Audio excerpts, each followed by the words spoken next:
Hey guys, welcome back to my channel Bansal Banerjee. आज का जो वीडियो है इसमें मैं आपको बताने वाली हूँ कुछ वैकेंसीज के बारे में जो कि आई है एचपीएससी की तरफ से, that is Haryana public service commission. ये जो वैकेंसीज में जितनी भी बता रही हूँ उसमें आपको कोई एक्सपीरियंस नहीं चाहिए होगा, ना आपको नेट गेट सेट कोई एग्जामिनेशन भी नहीं चाहिए। उन सब वैकेंसीज के बारे में बताने वाली हूँ जिनका पे स्केल भी बहुत अच्छा है। यहाँ पर आप एडवर्टीजमेंट कॉलम में जाओगे तो आपको बहुत सारी वैकेंसीज मिलेगी, लेकिन जैसा कि मैंने कहा मैं सिर्फ उन वैकेंसीज के बारे में बता रही हूँ जिनके लिए कोई एक्सपीरियंस नहीं चाहिए, ना ही कोई एग्जामिनेशन चाहिए। बाकी अगर आपको चेक करनी हो तो आप चेक कर सकते हैं, बहुत सारी वैकेंसीज यहाँ पर आई हुई है।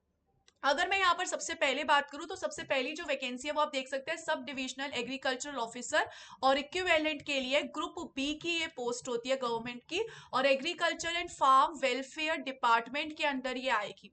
यहाँ पर हम देख सकते हैं 21 वैकेंसीज है अनरिजर्व वाले के लिए। अब ये जो अनरिजर्व वाले स्टूडेंट्स है कौन से हो सकते हैं, ऑल ओवर इंडिया से हो सकते हैं। एससी ऑफ हरियाणा के लिए, सिर्फ और सिर्फ हरियाणा के जो एससी कैंडिडेट्स हैं उनके लिए 3 है। बीसीए ऑफ हरियाणा, सिर्फ और सिर्फ हरियाणा वालों के लिए 9 जॉब है, और ईडब्ल्यूएस ऑफ हरियाणा के लिए 4 जॉब है। तो यहाँ पे टोटल 37 है। उसके अलावा ईएसएम जो है जनरल कैटेगरी के हरियाणा वालों के लिए 3 जॉब है, और हरियाणा वाला पीडब्ल्यूपीडी लो विजन वालों के लिए 1 जॉब है। और बाकी जो ऑल ओवर इंडिया वालों के लिए वो 21 जॉब यहाँ पर प्रेजेंट है। अगर हम देखें एप्लीकेशन 21 तारीख से स्टार्ट हो गई, अभी तक स्टार्ट नहीं हुई है, 21 तारीख से स्टार्ट होने वाली है। क्लोजिंग डेट जो होगी वो रहने वाली है 10 अप्रैल 2023। यहाँ पर अगर हम देखें closing date for deposit of the fees भी 10/4 ही है, 10 अप्रैल भी है। यहाँ पर अगर हम देखिए जो एलिजिबिलिटी रहने वाली है, the eligibility of a candidate with reference to the document submitted by him her is assessed only after the candidate has qualified the interview. तो आपका इस जॉब के लिए एक इंटरव्यू होने वाला, और जो भी आप डॉक्यूमेंट्स दोगे ना अच्छे से देना। आप क्वालिफाई हो जाओगे उसके बाद ही आपका डॉक्यूमेंट्स चेक करेंगे, और पता चला आप क्वालिफाई होकर और डॉक्यूमेंट्स सही नहीं है तो फिर आपकी जॉब रह जाएगी। तो जितने भी डॉक्यूमेंट्स देना अच्छे से देना, क्योंकि जब आपका इंटरव्यू हो जाएगा निकल जाएगा फिर वो चेक करने वाले हैं आपके डॉक्यूमेंट्स। इसके बाद अगर हम यहाँ पर देखिए क्लोजिंग डेट मैंने आपको बता ही दिया। अगर यहाँ पर रिटर्न टेस्ट होगा, ये इफ एनी है, हो भी सकता है नहीं भी हो सकता है। अगर रिटर्न टेस्ट हुआ तो उसके लिए आपको ई एडमिट कार्ड जो है वो दे दिया जाएगा। मैंने जैसा कि आपको कहा 37 पोस्ट है, ये सब मैंने बता दिया। असेंशियल क्वालिफिकेशन की अगर हम बात करें तो बीएससी ऑनर्स वाले जो बच्चे हैं वो अप्लाई कर सकते हैं। बीएससी ऑनर्स एग्रीकल्चर वाले, इन्होंने स्पेसिफिकली मेंशन किया। प्लीज कमेंट सेक्शन में ये मत पूछना कि मैम ये वाले कर सकते हैं, ये वाले कर सकते हैं, ये वाले कर सकते हैं। आप यहाँ पर ध्यान से देख सकते हैं बीएससी ऑनर्स एग्रीकल्चर साफ साफ लिखा है, बाकी कोई भी स्टूडेंट अप्लाई नहीं कर सकता। उसी के साथ साथ जो second class MSc in agriculture है, सिर्फ बीएससी ऑनर्स से कुछ नहीं होगा, उसके साथ साथ आपके पास एमएससी इन एग्रीकल्चर होना चाहिए सेकेंड क्लास, और एक रिकॉग्नाइज्ड यूनिवर्सिटी से होना चाहिए। इसी के साथ साथ आपने 10th स्टैंडर्ड तक हिंदी या फिर संस्कृत पढ़ी होनी चाहिए, या फिर आपकी 10+2 BA MA with Hindi as a subject of the as the one of the subject होनी चाहिए। अगर हम यहाँ पर देखें, यहाँ पर आपको नोट्स देखते हैं कुछ कुछ की जो एलिजिबिलिटी है कैंडिडेट की, वो regard to as educational qualification experience shall be determined on the closing date fixed for the submission. तो जो क्लोजिंग डेट रहने वाली है इस कंडीशन में 10/4 जो क्लोजिंग डेट है, इसमें आपकी एज लिमिट आ जानी चाहिए, इसमें आपकी एसेंशियल क्वालिफिकेशन जितनी भी है वो होनी चाहिए, यानी कि आपके पास ये डिग्रीज प्रेजेंट होनी चाहिए इस डेट तक। अब ये भी होता है कि क्या अब हम एमएससी में हम अप्लाई कर सकते हैं? जी नहीं, आप नहीं कर सकते हो। आपके पास एमएससी की डिग्री रहनी चाहिए क्लोजिंग डेट तक, तभी आप अप्लाई कर सकते हैं। इसके बाद यहाँ पर देखिए ये सारी बातें इन्होंने बता रखी है कि applicants must fulfil the essential requirement, उनको फुलफिल करनी पड़ेगी, ये सारी बात यहाँ पर है। The certificate documents in support of educational qualification experience as domicile caste category etcetera should be possessed by the candidate on or before the closing date. तो क्लोजिंग डेट से पहले पहले आपके पास ये सारे डॉक्यूमेंट्स होने चाहिए। इसके बाद अगर हम यहाँ पर देखें सिर्फ और सिर्फ एजुकेशनल क्वालिफिकेशन होने से कुछ नहीं होगा, इंटरव्यू होगा उसके बाद ही यहाँ पे कहानी होगी। और ऐसा नहीं है कि आपका यहाँ पर एजुकेशनल क्वालिफिकेशन आपके पास तो भी आपको बुलाया ही जाए, ये भी कोई जरूरी नहीं है।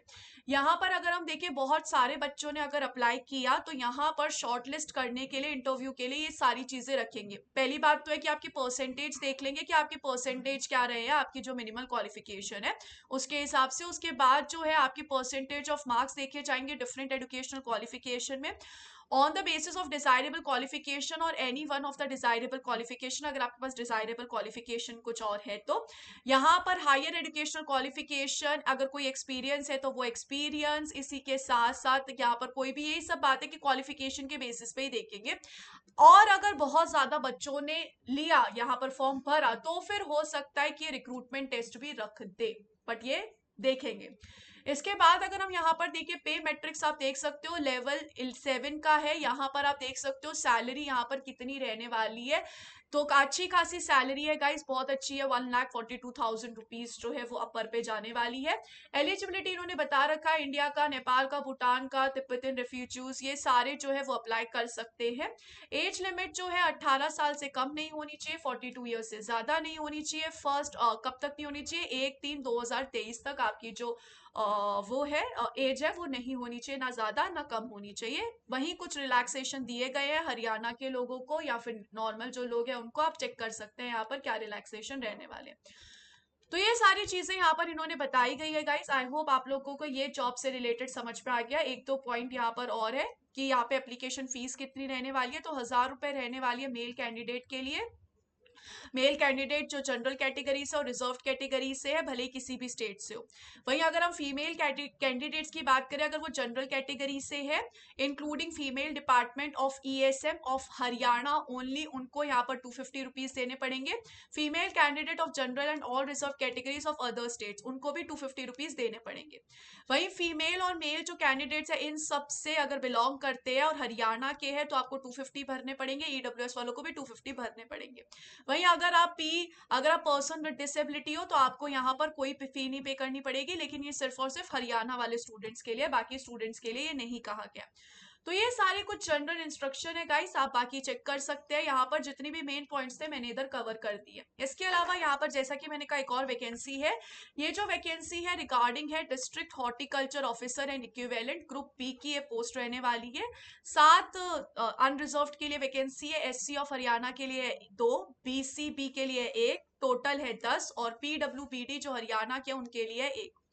ऑनलाइन शुरू हो जाएंगे 21 तारीख से, लास्ट डेट है 10 तारीख। जो लिंक है मैं नीचे डिस्क्रिप्शन बॉक्स में दे दूंगी इस वेबसाइट का। सेम वही सारी बातें कही गई है कि इंटरव्यू आपका लिया जाएगा, आपको यहाँ पर वही सेम बात है, कुछ डिफरेंट है नहीं। अगर रिटर्न एग्जाम कंडक्ट करवाना पड़ा तो कंडक्ट करवाएंगे।